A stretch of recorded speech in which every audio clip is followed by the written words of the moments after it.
Hello! So for today's video, we're going to demo about administering metered dose inhalers. So nakikita natin to sa mga patients with asthma, ganon. Ito yung ginaganon na ganon sa asthma patients and everything, yung mga pinaprescribe ng doctors ng ganon.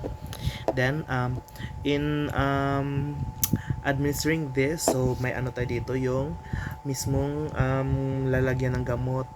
Then you need to prime it. So ganyan, prime, pinitugtog mo if may lalabas bang ganun medication, may gaganon ba, to check if gagana pa ba.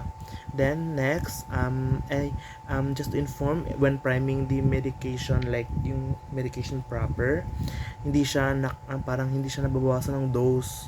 So pina-prime lang to check if gumagana ba or may lumalabas pa bang medication.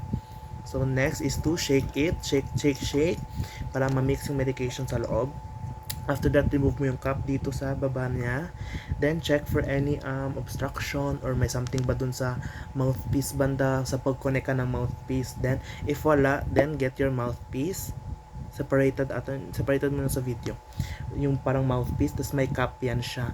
Then remove the cap of the mouthpiece. Then connect it sa inhaler.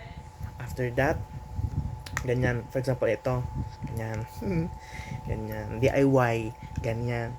After that, ano mo sa mouth mo, ayan, ay, ganyan. Then keep the patient or the patient's lips closed, like secure talaga sa mouthpiece. After nyan, click mo to. Pag ni-click mo yan, may lalabas na gamot, diba? Pag i-click mo yan, ganyan, naka-close ha.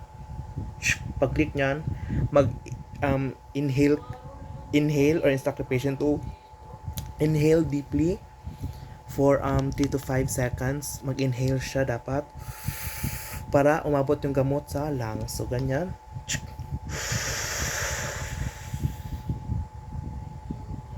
Then repeat again, depende sa dose na prescribe ng physician. So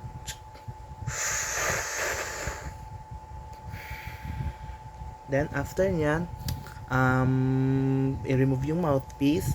Then i-store ulit yung medication ganyan for future uses, like that. So that's all. Thank you for metered dose inhalers administration.